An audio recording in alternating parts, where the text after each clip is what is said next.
we've got lots of times going on, but essentially we're ready to get started. Welcome everyone. My name is Emma Wallace, and I'm thrilled to have you all here at another of our EDI Roundtable series sessions in the series. I'm the program specialist here at ECVO.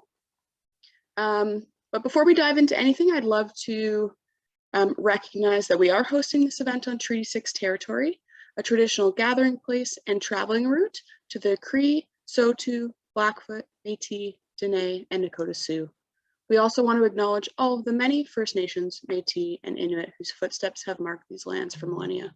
And I welcome any of our participants. I know we have a couple joining from different places today, so I'd love to welcome any of our participants to share where they're joining from today. And we really just want to offer our gratitude and solidarity to the Indigenous peoples who have and continue to care for, protect, and defend this land, despite the many injustices they continue to face. So as organizations, ECVO and the Center for Race and Culture are super grateful to have a public platform through which we can promote this learning, collaboration, and exchange of information, hopefully for the betterment of our communities here on Treaty 6 and wherever you all are. And then I just want to leave us with a reminder, and this kind of ties us into our conversation at our last session around solidarity and allyship, that land acknowledgements are super important, but they are just a first step in our journey towards reconciliation. So a first step, relationship building and allyship are continuous processes in our journey towards reconciliation. So take that first step and then kind of continue our journeys forward. So with that in mind, I'll say welcome and thank you again for all of you who are joining us, whether you're joining us for the first time or you've attended one of these sessions in the past. This is a 6-part series hosted by Center for Race and Culture and ECVO.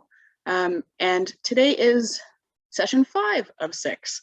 And essentially what we're doing here is we're just diving into concepts and issues around equity, diversity, and inclusion, and specifically how they relate to the nonprofit sector. I think that lots of us are on individual and organizational learning journeys right now around how we can become more equitable organizations and strive for kind of equity and justice in our work as well. And so we hope that this is a session that kind of provokes and motivates some thought and reflection and conversation within your organizations. Today's topic is around bias, unconscious or conscious bias. And we're really going to chat about things like how do our biases impact the people we work with, the people we serve, and the decisions we make. If you have any questions throughout the hour, you're welcome to submit them in the question box. We also have a chat function. Both of them are at the bottom of your screen. More to the left, there's a Q&A with 2 speech bubbles. And then more to the right is a chat box. It'll say chat, and then there's a speech bubble as well. You can use the chat function for comments, sharing resources, connecting with other folks. We're happy to see conversation flowing. And then for those of you who would like captioning, if you look to the bottom of your screen, there's a CC button on the right. And if you press on the arrow, there's options for subtitles or full transcript. If you have any issues with that, please throw that in the chat and I'll be happy to sort that out. And I'll write these instructions in the chat as well. We won't necessarily have time to answer everyone's questions, but still ask your questions because we do create a summary document highlighting our conversation. And if there's any questions that we weren't able to hit, we'll try and hit them in the summary document with resources or with follow-up questions to our wonderful panelists. And then lastly, we are recording today's session. Only the folks on your screen right now will be recorded, so you don't have to worry for your own sake, and we will share the recording after the fact. So I've just taken up entirely too much time already, so I'll pass it right over to Ellie, who is going to be our wonderful moderator today, and she'll take us away with some introductions and whatnot. Wonderful. Thank you so much, Emma. Good morning, everyone. Thank you for joining us this morning or this afternoon, depending where you're joining us from. Why don't you use the chat box to introduce yourself and also tell us where you're joining us from, maybe your city, and if you like, you can also mention your organization. That would be wonderful. And we have two knowledgeable guests today with us. We have Litsi Baiza, who is an EDI consultant and educator, and we have Violet Poon, who is a senior HR consultant. So as you can see, they bring different expertise to the table, to this conversation, and hopefully they will be able to share some of their experiences, give us some tangible examples here and there to kind of walk us through this very, very important conversation. Let me do some quick bios here before we dive into the discussion. So Litsi has a master's in Latin American studies and a BA in psychology. She has worked in the field of international education for the past 15 years, managing a variety of projects overseas, primarily in Latin America. She started her work in the intercultural field in 2001 when working with students from Asia and Latin America and helping them adjust to Canadian society. She then moved on to independent consulting, facilitating intercultural communication seminars and workshops for a variety of clients. Litsi also lived and worked abroad in Cuba, Chile, and Mexico. She specializes in intercultural competency, cross-cultural intelligence, and diversity and inclusion training. Beside her native English, Litsi is fluent in Spanish, and she was a board member for the Center for Race and Culture from January 2017 to January 2019. Welcome, Litsi. And then we have Violet. Violet Poon has been disrupting stereotypes for decades. After obtaining her degree in engineering from the University of Alberta, she realized that her passion was for people, not electrical plants, and pivoted her trajectory. Her experience drives one of her most important messages to those she coaches on their career choices. You do not have to be defined by your job title. You can choose to follow your passions. Violet recently joined Tenfold HR Solutions after spending the better part of the last 2 decades working with the nonprofit sector. She has a strong focus on supporting nonprofit organizations to develop and implement recruitment processes to minimize the impact of biases in decision-making. And Violet has worked with both board of directors and executive leaders in the sector. She has helped build and grow their team's skills, manage performance, develop policies and processes, and facilitate workshop. Violet has also facilitated intercultural seminars for staff in diverse sectors, including healthcare, engineering, energy, and government within Alberta. Welcome, Violet. It's wonderful to have both of you here this morning with us. So the way it goes is I have a list of questions here, and Litsi and Violet, you know, if you want to skip a question, if you listen to the other person and say, you know what, I don't have much to add. But if sometimes you want to go a different direction, you want to share an experience, an example, feel free to do so. It is, I think it's very, very helpful for people to hear those tangible examples so they can kind of say, oh, yeah, this makes sense. This resonates, kind of echoes what I experienced. Those are very helpful learning moments. At least that's my experience. So I will start, we usually start with definitions, right? It's important for us to kind of anchor ourselves, to know that we are talking about the same concept, we have the same common understanding of the concept. So let's see, I will start with you, and then after you, Violet, you can, add things here and there. And so, can you provide us with a simple definition of bias? First, what is bias?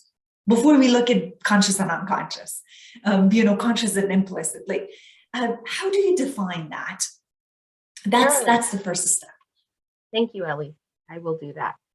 So bias are mental associations really that are so deeply ingrained or well established that they really operate without awareness, without intention, or without control. I really love this quote from the Neuro Leadership Institute of Naming of Biases. And what that institute has done is they've taken 150 biases and put them into 5 broad categories. And what they say is if you have a brain, you have bias. And so what is important to recognize is that we all have biases, is how do we move forward with these biases? So I'll leave it at that for the definition. Hey. Violet, is there anything you would like to add to that definition? Yeah, a real simple definition that I like to use for bias is just even like a prejudgment or a preference that for or against people, places, or things. So just a kind of a real, a simple definition. And I echo what Litzy said, that everybody has biases. And so just looking at being consciously aware of those or unconscious or the unconscious biases and how they may impact us in our work. Wonderful, wonderful. Okay, these definitions help us a lot to have like that common understanding, right? But now this is the next piece for me. What do we need to know, Violet, about unconscious or implicit bias before looking at the ways that they affect our workplaces, our decisions, policies, and procedures? So what do we need to know about unconscious or implicit bias? Yeah, with unconscious or implicit bias, as Litzy said, everybody has these biases, and they can come from a result based on our experiences, our backgrounds. So a lot of things play into these things that are within our brains. So in terms of unconscious biases, is that sometimes we make a decision or have a thought in a very quick, our brain thinks very quickly. So our actions may be based on some of these quick thoughts that we have, where maybe certain people, where our actions, where maybe certain people benefit from that, or maybe other people don't benefit or are penalized from that.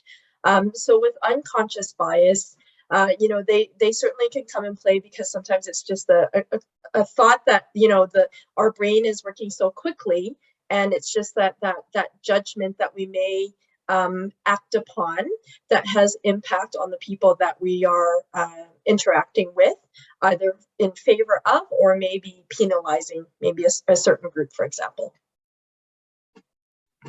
Thank you so much. Let's see, would you like to add anything there? So what do we need to know about unconscious or implicit bias before we kind of look at the ways that it affects our processes, policies, workplaces? Sure. Yeah, I echo a lot of what Violet says. Because we have bias and because it's so deeply ingrained and it disrupts our thinking sometimes, it can really pop up at any time, right? It pops up when we're making decisions. We're deciding who to promote within an organization, for example. Recruitment is a huge one, and I'm sure we're going to talk a lot about that in a bit. Who we assign to projects, it's really everywhere. So it's really important that we're aware, not just in the workplace, but in our communities as well, right? In our personal relationships, etc. So every aspect of how we're thinking or what we're doing can have some significance or ties to bias as well. Thank you so much. So from an organizational perspective, can you explain how individual biases might affect our behavior and our actions, our procedures? And it will be great if you provide some tangible examples from your experience. Violet? Yeah, it's great. Litzy actually just brought up recruitment. So maybe I'll talk a little bit about recruitment and the work that I do. So uh, an example of that actually is I was just working with a hiring team recently, and some of the tools that I'll speak about later, they were using some of the tools that I had presented to them and was working with them on developing. And one of the comments made from one of the individuals was saying actually about how those tools actually help them to identify and think about their own bias that came up. And they didn't really think about that in recruitment. So because I spend a lot of work with organizations in terms of recruitment, certainly biases can come into play. So we talk everywhere from just, even like screening resumes, for example, and how an individual, some of them could be conscious biases, like knowing that you may have a certain preference to somebody that is similar to you.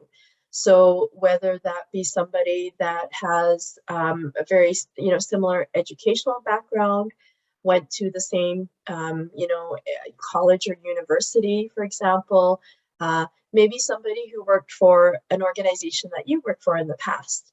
So the kind of like the in group or similar to me bias can come into play when you're looking at resumes. Another one, and that's gotten maybe some attention, is just in terms of bias of names. So looking at names when you're looking at resumes, and if people have more an affiliation to the name, or where maybe the origin of that name, or making some assumptions of where maybe a person is from. So the bias could be that they are, maybe have a preference towards or maybe against that individual. So I think in recruitment, there's lots of ways that biases can maybe come into play, but we'll certainly talk about maybe some of those tools of what you can do to minimize the impact of bias. In workplaces and in policies, certainly when you're looking at what I'll talk about is a little bit about people who maybe experience some inequitable treatment in the workplace, or maybe something that they experience that they identify is disrespectful to themselves.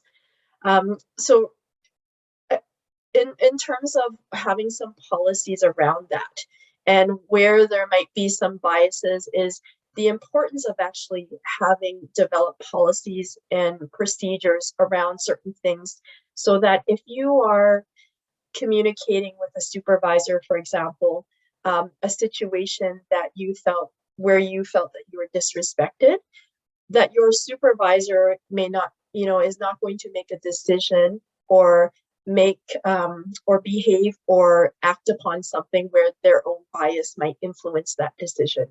So I cannot emphasize enough the importance of having some policies and procedures in workplaces to, for decision making where biases can come into play. One more example that I'll give is in the workplace as well, where biases could come into play, is when we're talking about team dynamics and teamwork. So the bias, again, I think more that we see is, the comfort level that people may feel towards people that have similar ways of thinking, communication styles, maybe their background, their education, maybe they're the same occupation. So I think there might be also some biases that sometimes come into play when we're working in teams and team dynamics, and how our behaviors may be interpreted as maybe like favoritism, right? Or different treatment of people based on some of our, at times, conscious biases and maybe some unconscious biases. So those are just some examples that I've seen in workplaces. Thank you, Violet. Thanks for sharing those. Let's see. Yeah, Violet did such a great job of really recapping some important processes within the workplace. In regards to recruitment, there have been studies done about resumes and white-sounding names versus racialized names, right? So that's an important piece that I think organizations really need to be aware of. I think the other piece that's really important and ties to all the different examples Violet gave is understanding the different types of biases that exist, right? So as I mentioned, the Neuro Leadership Institute of Naming of Biases has done a really great job of kind of categorizing those biases, but it's important, right? Violet mentioned when we recruit someone or, when we hire someone, sometimes we have a certain affinity for someone. We grew up with someone that came from the same background as us or is same neighborhood. And so it's important to understand what type of bias is tied to that decision-making process, right? In this case, it might be affinity bias, it might be confirmation bias. So having a good, you don't have to be a specialist or know all the different types of biases, but having a good understanding of what type of biases exist so that you can become aware of how these may impact some workplace decisions that you are making. Listening to both of you sharing these experiences and kind of these examples, I thought for me, a crucial moment was when a leader I used to work with, this is years ago,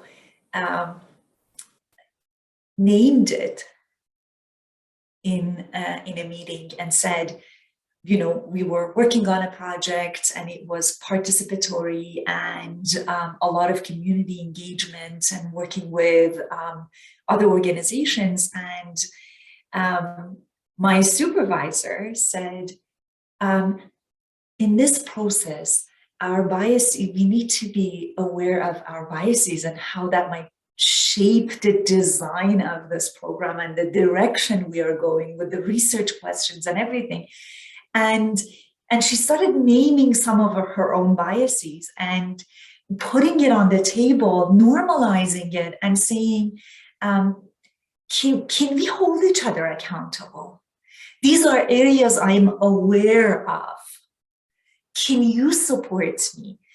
And I thought that was such a powerful moment by saying, hey, I've been working in this space for years and years, for more than a decade, and I have that knowledge, that humility, that wisdom, to name it first, normalizing, this culture of accountability, but also saying, addressing these issues instead of avoiding these difficult conversations. And I thought that was such a productive conversation for all of us it was an invitation for us to kind of reflect on our own biases, but also looking after each other, holding each other accountable, because at the end of the day, all of those went beyond the individual level, and it was about the work of an organization in partnership with the community and other organizations. So that takes me to my next question. What can I do on an individual level to increase my awareness and understanding, to identify my biases, and to be able to mitigate them so they don't affect my decisions and interactions, my interactions at work? So there's usually this question, okay, now I have this awareness, I know it is important, but what can I do on an individual level in order to help support an inclusive and equitable organizational work culture, basically? Violet? I'll add to what you said, Ellie, with that example, because I do a lot of screening of resumes. I often tell people, I know what my bias is. I have a bias actually towards people that have international experience because of my work that I've done in the immigrant serving community.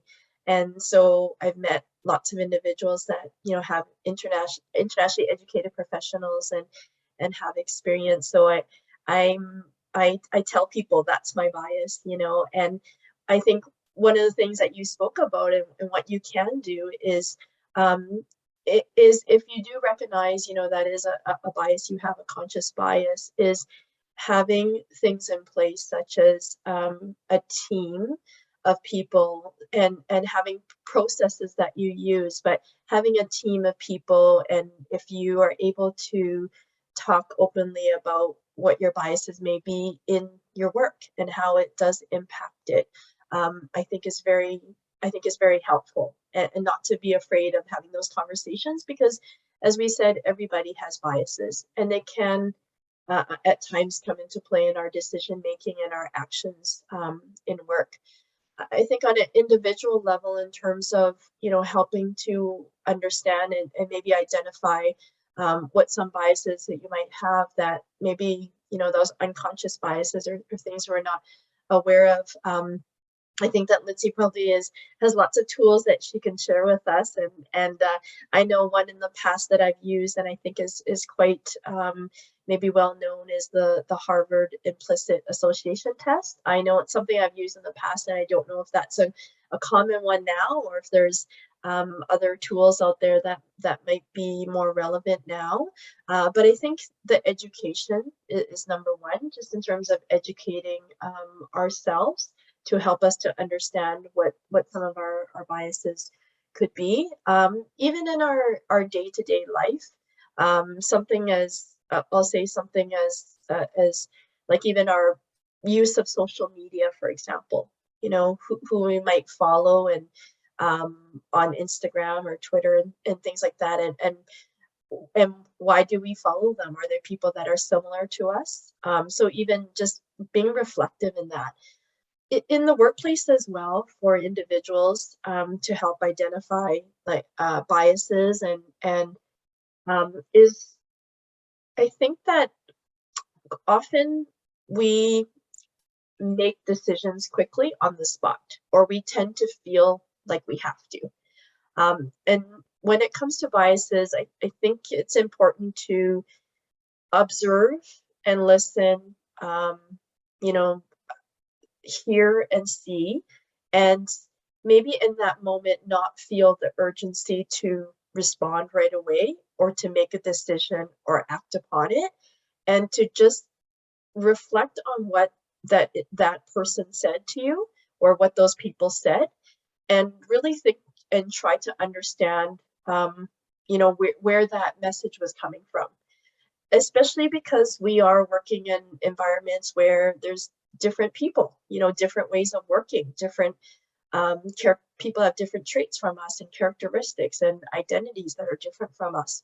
So I think that sometimes the decision making in workplaces can feel there's this sense of urgency, and I always like to say, it's not a bad thing just to, what I say, gather the facts, and the facts are what we hear, what we see, and how did we perceive them, and is that the person on the other end, is that how we perceived it, is that how they intended it, the message to be received, right?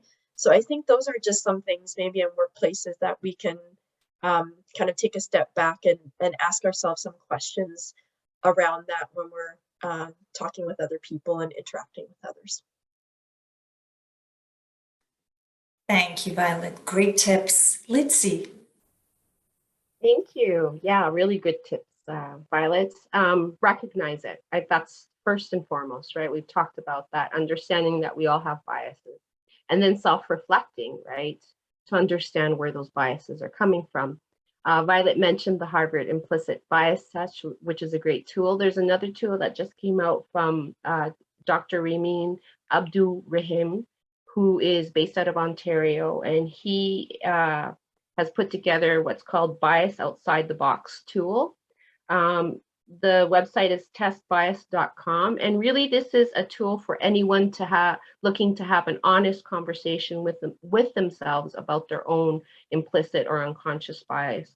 It's a simple and straightforward tool that works well to move professionals to develop that insight needed to make their organizations more inclusive. The other thing is to get diverse perspectives. It's really important that you're, before you're making any decisions, to get other people to chime in and to ensure that you're making the right decision without any biases involved.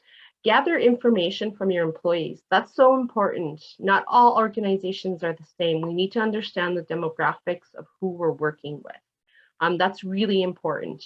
And employees themselves can tell you sometimes where these biases are coming from, or if they've experienced any bias from their colleagues or peers. I like to use the trick of "that's not what I was expecting" statement, right? I'm just going to give a really short example of a bias. I'm a EDI consultant. I should be aware of the biases that I hold. And just before leaving on my trip, I went to get a pedicure, and the only person that was there was a male pedicurist. And the first thing that popped in my mind was, no, I want a female to do the pedicure. And so that's an automatic bias that just popped up, and I had to really stop myself and say, wow, that's a bias that you have. You don't know if this person, they can do the job just as well as a woman or a female. So stop yourself and ask yourself, what type of bias is that? Where is this coming from? And how can I move forward with more of an enhanced self-reflection, right? Connect, like I said, with diverse people, situations, media. It's so important that we're not just focusing, especially in this kind of technology crazed environment that we live in. It's really important to ensure that we're looking at different pieces of media and information and news, and not just focusing on what we hear once or twice, or social media is really bad for that, right? We see something on the news, or we see something about someone, and we automatically think that's the only piece of information that exists. So really just ensuring that you're getting different pieces of information, that you're asking different people, you're getting different perspectives, you're recognizing, you're self-reflecting, you're creating matrices when you're recruiting, for example, you're using those tests to ensure that where your biases lie, etc. Great tips. I remember this was 2 years ago. We were hiring for a part-time communications person. So the way we did the work was with our HR consultant, that we had the job description, but then the kind of the document for each of us to screen and score each application was, you don't put any items on that is not in the job description, like making sure there is no discrepancy there. But each of us were, 3 of us on the team, very different skill set, very different experiences. We were reviewing the kind of the long list that our HR consultant had put forward. And I remember when we met to look at our top 10, top 6 applications, candidates, I remember that using the same measurement tools, we had very different results. And I do remember there was one particular application that I had given very, very high score to this person, like, because I thought they'd met like everything we had asked for, they had enough experience, it was demonstrated in their cover letter. And when we were looking at it, our HR consultant and I are in the same age range. And we had given this person higher score than, and the lowest score was from one of our colleagues who was the youngest. And when we spent, our HR consultant was amazing, and we spent some time kind of unpacking that, like why? Why do we have the same measurement tools? Why did we get different results? And then we got to see our biases. I remember the younger colleague said, but this is a communications person. We need someone young who understands social media. And the applicant was closer to our age, kind of, and you can say that from the years, they finished university, number of years of experiences. And I remember there was this aha moment in the room for us. We have all the tools that are there to catch us with our bias and everything. It's just everything is going to be kind of inclusive and equitable, but we end up with different scores. And like having those moments, taking the time to have those conversations, so important. And Violet, you're absolutely right. Limited resources, there's this sense of urgency that we need to make that decision as soon as possible. But sometimes slowing down that process, kind of saying, gathering the information, the data, looking at it from different perspectives, can really make a difference. That takes me to my next question. When we talk about diversity, inclusion, and equity, there are some folks who tend to focus on the interpersonal discrimination or bias or prejudice. And just, oh, this is about interpersonal. This is about the individual level. My bias affects the work. So if we educate people, if we give them some training, some workshops, the problem will be solved. So what happens is that there is this tendency to ignore systems and structures. How important is it to address bias within systems and structures? Let's see. Sure. So those systems and structures are usually developed by people and by people who have biases. So it's important to recognize that in order for these systems and structures, policies, procedures, etc., to be equitable and inclusive, we really need to dive deep. There's a great book out right now called Wake Up by Michelle Trung, I think is her last name. She's Korean. And really what she says is take a policy, take a procedure, take a structure, take a system, take one, and just delve deep into it. And usually when you delve deep into something like that, you discover hidden elements of inequitable opportunities or processes that might not be inclusive. So we can really delve deep and find where biases may lie within those structures and systems. But we need to recognize that those structures and systems have been created by people and people with biases. So it's important to always ensure that we're delving deep into those so that we can understand where those patterns of inclusivity might happen. Thank you. Let's see, Violet. Yeah, systems and structures are so important because I agree that sometimes we focus on the individual level and individuals, but it really is, as Litzy said, the people behind it that create those systems and structures and leaders, and what their what their thoughts are in terms of creating maybe like a more equitable and inclusive workplace. And I feel strongly that the leadership definitely comes into play when you're looking at your policies and when you're looking at the culture of your organization. I think that even when you look at some structures and systems and large organizations that have multi-stage recruitment, they've looked at each of those stages, but there's still bias in place because one of those, for example, if it's, for example, like a psychological test, and there's one individual that's on the other side in, having a conversation with the interviewee, and at times they might be leading the conversation or leading the responses a certain way. A person at that stage might not pass that stage, but for that organization, they'll say, well, we have all these stages to try to mitigate and minimize bias, but they have a certain stage where bias could come into play depending on the individual on the other side, right? So I think that looking at policies and practices it is something that's really important, and from organizations' perspective, that's a really good start to look at one thing and say, do we create, even looking at your structure of, do we create spaces that allow for people to express their opinions and ideas?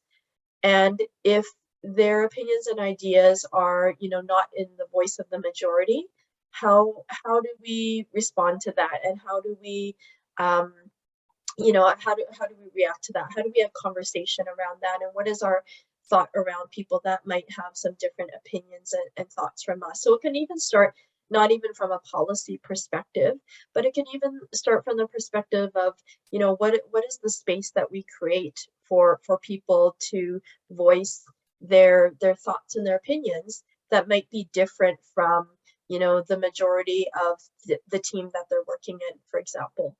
That could just be a great start as well. Thank you. That leads me to my last question, and then if you have time, you will look at the questions from the chat box and Q&A. So let's see, how can organizations work to make sure their policies, processes, and practices are not affected by conscious and unconscious biases? Or how can they create processes in order to identify, address, and mitigate biases? I think it's important for any organizations that's moving towards equitable and inclusive practices to look at all their policies, all their procedures, all their structures, and really delve deep to understand if there's biases, etc. Reorganizing these structures and systems is going to be key. Collaborating with other programs or other teams or other people, or bringing in a new set of eyes, for example, is going to be really important. But ensuring that you're getting different perspectives. It's not just one person making that decision on how to reorganize the policy or procedure, for example. Asking your employees, that's key, right? If we want to create inclusive environments, we really need to ask our employees in the demographic that work within our workplaces what their opinion is on policies, procedures. Are they inclusive? Are there any biases within those structures that might prohibit them from equitable opportunities? So I think for me, it's really important to ask your employees, ensure that you're collaborating with diverse people.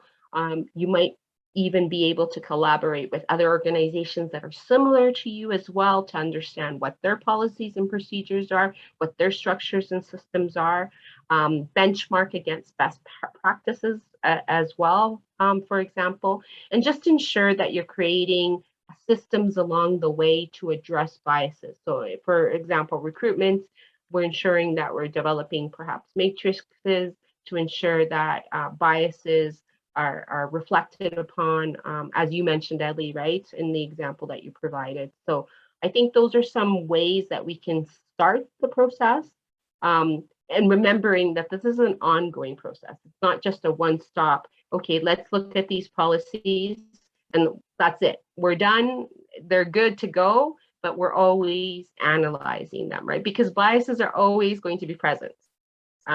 We're well-intentioned individuals. We don't mean harm. We don't mean to impact others, but these biases will pop up. So it's just important that it's ongoing.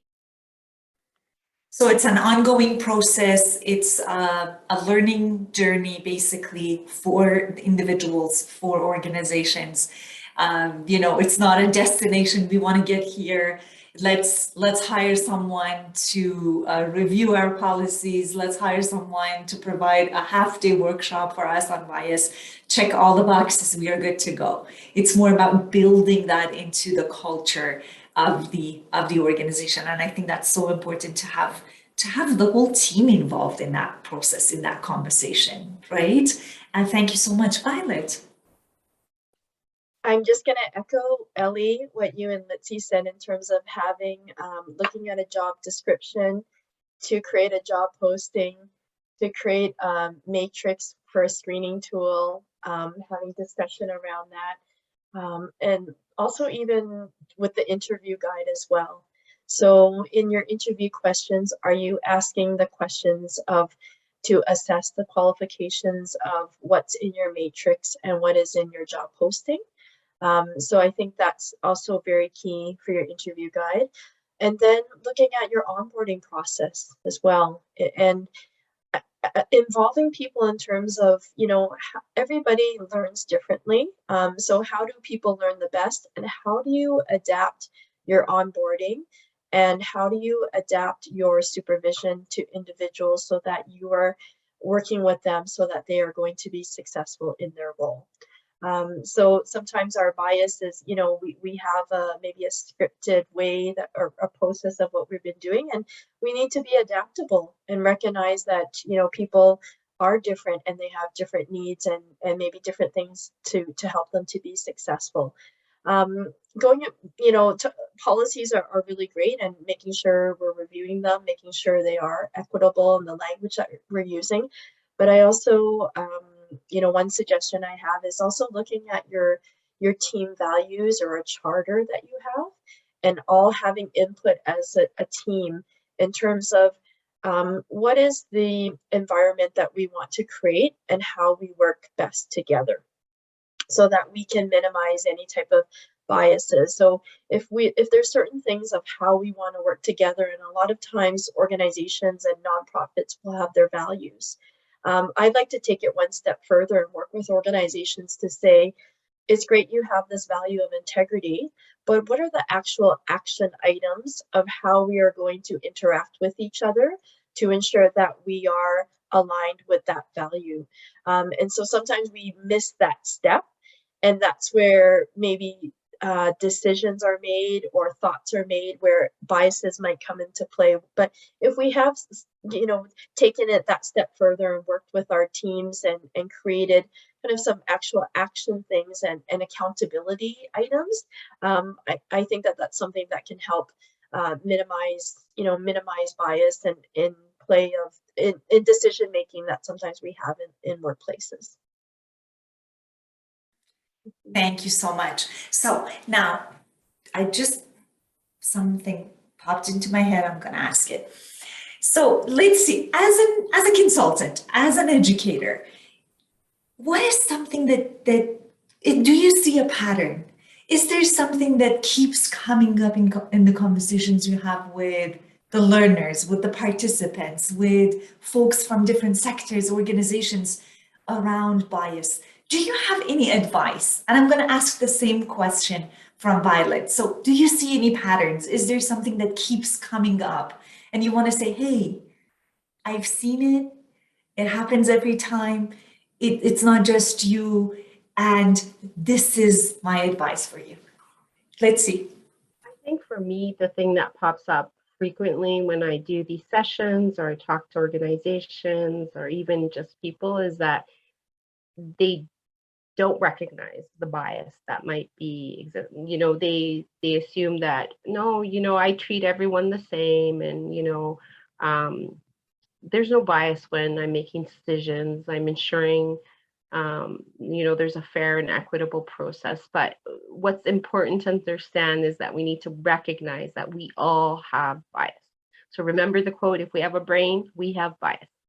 And then just reflecting on where those biases might pop up for you personally, whether in your workplace or in your communities or in your personal life, right? So just taking a step back and saying, okay, I have bias, and how might these biases present themselves in the work that I do, whether as a leader, especially if you're someone in a position of power or privilege, and you're developing some of these policies and procedures, then it's going to be really key for you to ensure that you recognize it. So for me, I think that the advice that I have is to recognize you have bias and then move forward with tools or understanding of those biases that you may have. Thank you so much. Let's see, Violet.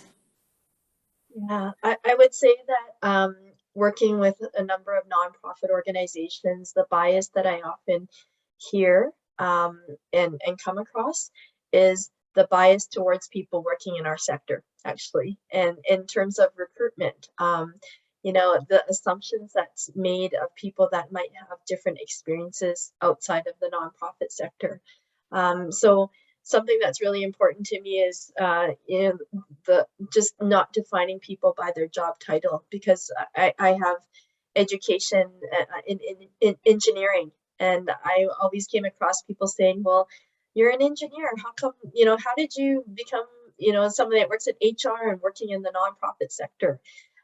So I think one of the biases is sometimes in our sector is that we have bias towards people that work in our sector and nonprofit. And I think when we look at recruiting, and I engage with lots of job seekers and their interest and their shift in terms of, you know, wanting to work in our sector and all the skills and transferable skills that they can bring. I think one of the things is really trying to, you know, break down that thought that people have, and sometimes those assumptions and maybe some stereotypes that they have of people that, well, they haven't worked in our sector before, they don't get us, you know. So that's something I'd say I can come across often. Wonderful. Great advice. Thank you so much. So I'm looking at the Q&A, and we have a question from Tammy. How do you deal with a bias when it comes to language in recruiting for positions that deal with the public and they need to have good English speaking skills? I'll leave it to Violet and Litzy to respond to.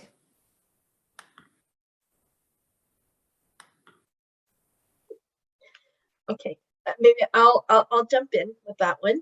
I think when you're looking at all positions, there's going to be certain qualifications that you require for the individual to be able to fulfill their responsibilities of their job. And that could include a certain, you know, level of being able to communicate in English.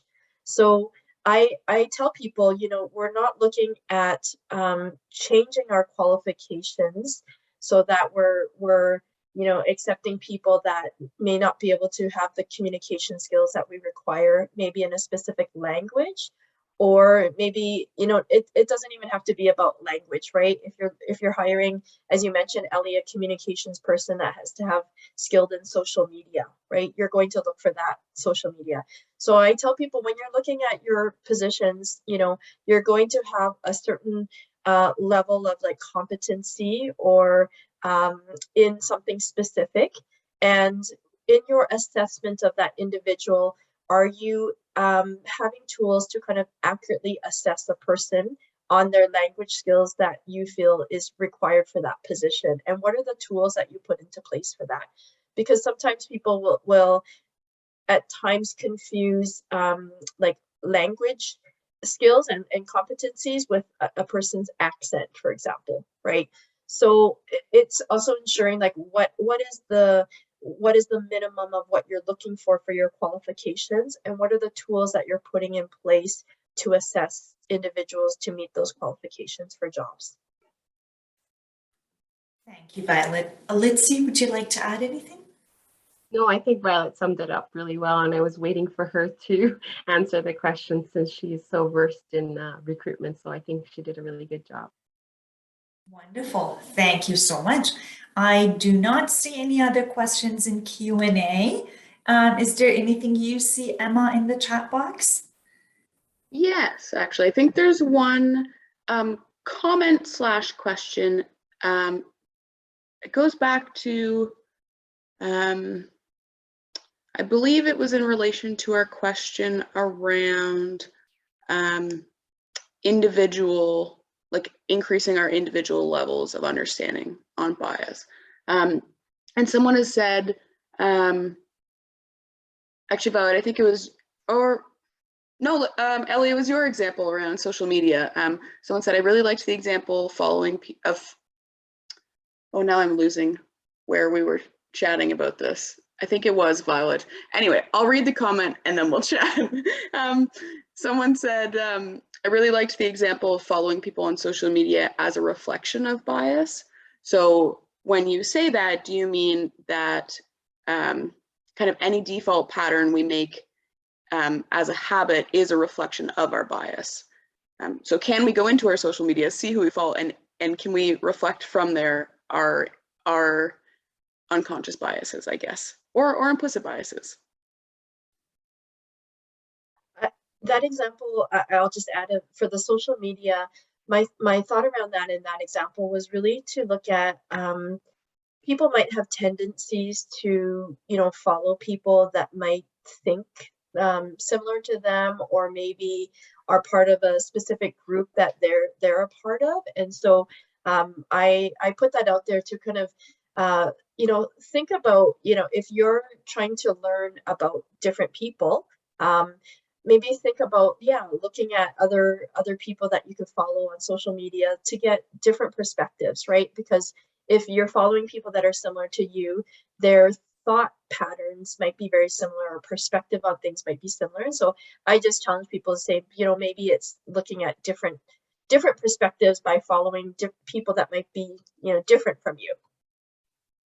Oh, I love that. Yeah. So likely when I go onto my Instagram or my Facebook, I'm probably following folks who are very similar to me in a lot of different ways, interests, thinking patterns, etc. And so maybe that's a challenge for all of us, is to check out some pages, activities, people, posts that are something we might not look at on a regular basis, or something that we know is probably different from us, and that'll probably challenge our biases a little bit.